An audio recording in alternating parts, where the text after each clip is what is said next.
Malka, comment allez-vous? Ça va très bien, Wilfried, et vous-même à Lausanne, il fait pas très froid. Écoutez, on est plutôt, chanceux ou malchanceux, je ne sais pas. Le temps est très, très clément de notre côté, mais j'ai vu qu'en Israël, vous êtes sous la pluie, en tout cas, Alors, il y a des inondations. Israël, il fait très beau. Et en Israël, il pleut tout le temps. Vous voyez le monde à l'envers. Vous voyez? Non, mais il fallait ça, maintenant c'est bien pour Kinéret, pour le lac de Tibériade, au moins, ça remonte, le niveau de la mer doit remonter. Elle doit jubiler la Kinneret. C'est son printemps. Ah d'accord. Très bien. Donc, nous allons rentrer dans le vif du sujet. Très heureux de vous retrouver, pour une nouvelle vidéo où nous allons traiter aujourd'hui des prophètes. On en avait parlé très rapidement, lors de notre, dernière, rencontre, où j'avais cité Isaïe et vous aviez évoqué à ce moment-là les petits, les grands prophètes. Alors ce qui correspond pas, à une question de taille, hein, c'est comme les grands rabbins. Bon, plus sérieusement, je lis moi actuellement le livre de Daniel, le Sefer Daniel que je montre, qui est magnifique. Alors je fais un petit peu de publicité, c'est aux éditions Art Scroll. Et c'est l'intérêt de ces éditions, c'est qu'il y a beaucoup de commentaires. Euh, J'en Je profite le encore. recommande. Ok. J'en profite pour faire encore un petit peu de publicité. Je vous recommande aussi ce document, enfin ce livre-là, le Tana, très intéressant aussi. Les commentaires sont très riches et pour l'étude, c'est vraiment magnifique. Moi, je ne peux pas m'en passer. La même édition. Même édition, absolument, édition Art Scroll. Je suis un inconditionnel, je suis désolé, je ne suis pas très objectif là-dessus. Alors, pour revenir à notre sujet que sont les prophètes, moi je vais vous lire deux commentaires que j'ai retirés de mon étude. La première, je vous cite, c'est: La prophétie est une expression de la royauté parce qu'elle reflète l'insondable sagesse de Dieu et son essence spirituelle, qui a connu épuration sur épuration, réduction sur réduction, voile sur voile, jusqu'à pouvoir être capté par l'intermédiaire d'un être humain, le prophète. Et je vous donne tout de suite la deuxième citation. Le Talmud nous enseigne, Shabbat 92a, 92a pour les autres, que la prophétie ne peut se dévoiler que sur un humain intelligent, fort, riche, humble, de grande taille. On y revient. En tout cas, ça c'est selon une version. Arabe, qui est donc ce prophète, ce super VRP de la parole divine? Est-ce que ça peut être un individu lambda? En fait, on donne par excellence la définition du prophète parfait, c'est Moshe. Moshe, notre maître, qui, donc, quand Dieu l'a choisi, il avait toutes les qualités. Grande taille, puisqu'on, selon la tradition, il dépassait tout le monde d'une tête. Certains même avancent une taille énorme. Il se domine, il a toutes les qualités que vous avez citées dans vos commentaires. Alors, qui est le prophète? Alors, il y a un prophète élu par Dieu, les classiques, Jérémie, par exemple, le premier chapitre de Jérémie dit que nous avons lu la semaine dernière, cet Haftara, ce supplément, qui est tiré de Jérémie 1, verset 1, et Dieu lui dit: avant que tu naisses, je te connaissais. Et là-bas, il dit que dans la prophétie, Dieu lui ouvre la bouche et il lui met l'ordre de mission. Alors, ça veut dire qu'il y a cette catégorie du prophète élu. Dieu décide, c'est lui, Moshe, Moïse, Jérémie et d'autres. Il y a d'autres, par exemple Saül, ils sont issus des écoles de prophétie. Il y a des écoles, il y a eu des écoles de prophétie, on va dire, ils font des exercices pour capter la parole divine. Dieu, au début, il parlait à Adam. Avec la faute, Adam et Ève, ils ont créé un écran. Donc, ils pouvaient se parler qu'avec l'écran, parce que c'était trop dangereux s'ils leur parlaient directement. Et au fur et à mesure du temps, l'homme avait besoin de ce prophète parce qu'il ne comprenait plus le langage de Dieu. Et donc, le prophète, c'est l'intermédiaire entre Dieu et l'homme. Voilà l'idée. Donc, il y a une catégorie qui sont issus des écoles de prophétie et d'autres qui sont élus par la personnalité du prophète et Dieu décide. Par exemple, David, on sait bien que Dieu l'a décidé que c'est lui. Étant donné que Samuel va pour oindre un des frères de David et le père Ishaï dit à Shmuel, voilà, ils sont là. Il a même oublié que David existait. Et il lui dit non, non, c'est pas eux. Vous n'aurez pas un autre, il lui dit. C'est-à-dire que Ishaï ne savait même pas qu'il a oublié son fils dans les champs. À la fin, il dit, ah oui, oui, je me rappelle. Mais il dit, c'est pas lui, c'est pas possible. Il dit, non, c'est lui. Alors, c'est pour ça la définition de ce que vous avez fait, elle est valable dans l'esprit. Mais David, je ne pense pas qu'il était grand de taille. Et il était. Voilà. Moïse, lui, Moshe, il avait toutes les qualités citées. Et donc, le Midrash cite comme exemple la perfection de Moshe.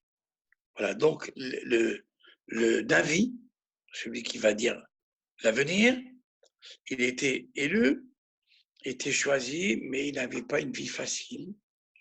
Il était le mal-aimé du peuple parce que il prédisait toujours des choses qu'il ne fallait pas entendre, qu'il ne voulait pas entendre. Donc le prophète était toujours sur la touche.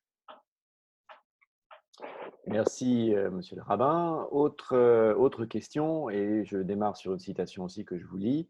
Les sages nous enseignent que lors d'une prophétie, le prophète devient inconscient, jusqu'à même s'évanouir, étant donné l'incapacité humaine de capter la grandeur spirituelle que contient la prophétie dans son essence.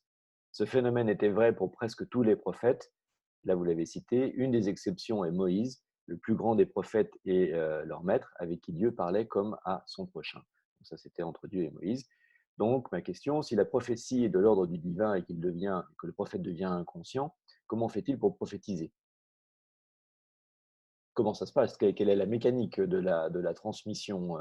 Il y a une première étape où il va tomber d'un état d'inconscience et ensuite il va établir un texte. Comment est-ce que ça se passe?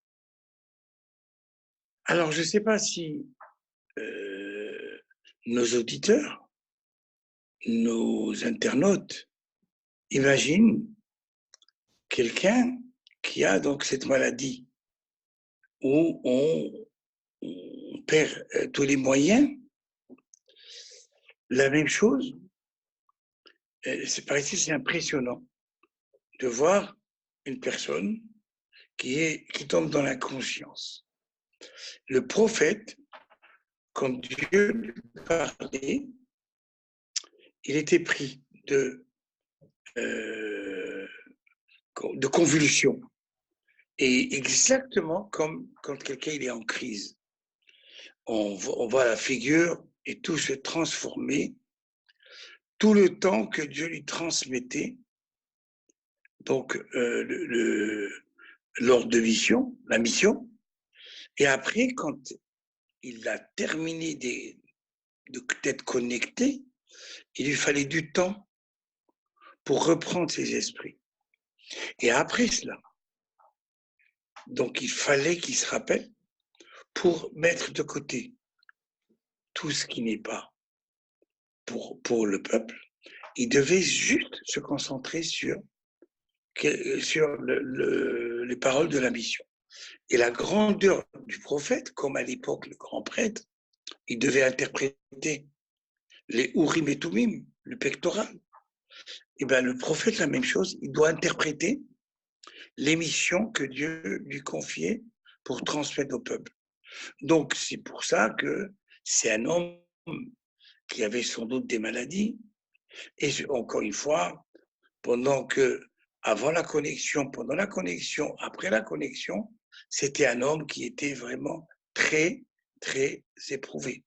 Sauf Moshe, où Dieu il dit à Myriam et à Aaron, quand il y avait une histoire d'avoir mal parlé de Moshe, il leur a dit, le prophète, c'est une chose, mais Moshe, c'est autre chose, parce que de bouche à bouche, PLP, Adaberbo. Donc, je lui transmets à Moshe l'ordre direct. Mais par contre, les autres, Prophète, non. Il fallait qu'il leur donne une multitude de choses et eux devaient comprendre. Alors vous imaginez que le prophète n'avait pas une vie facile et surtout, on lui disait ce qu'il avait vraiment compris. Et sans doute, moi je vous dis, il y a plein de prophètes qui se sont trompés, mais sans doute on n'en parle pas. Mais ils se sont trompés d'interprétation et voilà. Mais le vrai prophète, parce qu'on parle du faux prophète et du vrai prophète. Le faux prophète n'ira jamais contre ce que dit la Torah. Par exemple, quelqu'un qui dit Dieu m'a dit de profaner le Shabbat, on l'élimine. Dieu ne peut pas aller contre la Torah que lui-même il a transmise à Israël. Donc, la Torah, elle donne la définition du faux prophète, du vrai prophète. Très bien, merci pour toutes ces indications. Je reviendrai après sur cette notion de grand et de petit prophète. Il faudra éclairer ma Oui. lanterne en tout cas. Maintenant, je voulais avoir votre avis et votre réponse concernant. Alors moi, je suis en train donc de lire le prophète Daniel, c'est faire Daniel. On voit que certains, qu'il y a une classification chez ces prophètes, puisque Daniel, c'est pour parler de lui, a eu le privilège d'être instruit par Dieu de la fin des temps, ou des temps de la fin, privilège qu'il partage avec Yaakov. Lui, le Talmud nous parle de 1 200 000 prophètes au total. Nous avons vu qu'il y avait les grands et les petits prophètes. Alors, qui sont-ils? Quels sont les critères de classement? Quelle est cette hiérarchie? Est-ce qu'il y a un ordre du mérite? Comment ça se passe pour cette définition du prophète et sa classification? Alors, dans le 1 220 000 prophètes, bien sûr, chaque juif est un prophète. Il est porteur de parole de Dieu. Il y a aussi, donc, quels sont les prophètes que nous avons cités? C'est des prophètes qui se sont rappelés de leurs prophéties et ils nous ont laissé des écrits. Donc, on va parler tout à l'heure des petits et grands prophètes, mais pour le moment, donc, tout le monde peut être prophète, mais porteur de messages divins, il n'y a que ceux-là qui ont été cités, notamment, donc nous avons Moshe dans la Torah, nous avons tous les patriarches auparavant, les matriarches et les patriarches, ils étaient porteurs de paroles divines. Bien sûr, les frères de Joseph lui-même. Après ça, donc on a Aaron, Myriam et Moshe. Mais donc, en Égypte, il n'y a pas eu tellement, c'était pas l'endroit où on captait la prophétie. Donc, il n'y avait que Moshe quand il sortait d'Égypte et d'autres, et lui, Aaron aussi venait de l'extérieur. Puis après, quand ils sont sortis d'Égypte, rappelez-vous dans le nombre, on parle de l'épisode de 70 sages qui deviennent prophètes, plus Eldad et Médad, qui sont des prophètes extérieurs, qui n'ont pas voulu faire partie de la délégation. Donc, il y a des multitudes, mais la liste a été donnée dans la Torah et dans la Lévi'im, et les Lévi'im, ce sont les prophètes, puisque leur nom indique, on n'a que de ça. Et puis après, les Ktubim, les hagiographes. Donc, les Lévi'im, ce sont ceux qu'ils ont été sélectionnés, entre guillemets, par Dieu, pour qu'ils transmettent à tout le peuple. Maintenant, encore une fois, dans l'histoire, il y a eu d'autres. Et on parlera aujourd'hui, maintenant qu'il n'y a plus de temps, plus de prophètes, qui transmet les messages divins? Alors oui, ça c'était. Vous avez déjà explicité beaucoup de choses. Alors il y a deux démarches qu'on peut réaliser maintenant. C'est soit on va faire une prochaine vidéo en rentrant plus spécifiquement, et vous nous parlerez des Nevi'im par exemple, et puis après des hagiographes, des Ketuvim. On voit donc qu'il y a une hiérarchie qui s'est mise en place par rapport au type de prophétie qui a été reçue. Est-ce que maintenant on décide d'arrêter là ou est-ce que vous avez encore quelques mots à nous dire sur les prophètes en général? Pour ne pas être misogyne, on va Donc parler des prophétesses. voilà, ça c'était une de mes dernières questions pour cette vidéo, c'était est-ce que la prophétie est réservée aux hommes? Donc vous nous avez déjà répondu, non, il y avait des prophétesses ou il y a des prophétesses? Bien sûr. Alors, je pense que selon l'étude qui a été faite, je crois qu'il y a eu 48 prophètes, les grands prophètes qui sont cités dans le Tanakh, et il y a eu 7 prophétesses. On peut les citer si c'est 7. Sarah, Rivka, Rachel, Léa, Esther, au temps de la Perse, Déborah, Abigail. Et donc, voilà, je ne sais pas si Abigail fait partie, mais il y a 7 prophétesses qui ont été choisies pour transmettre à leur manière la parole divine. Alors, peut-être dans une autre vidéo, on pourra énumérer dans le Tanakh la liste exhaustive de ça, et puis on parle aussi des 12 petits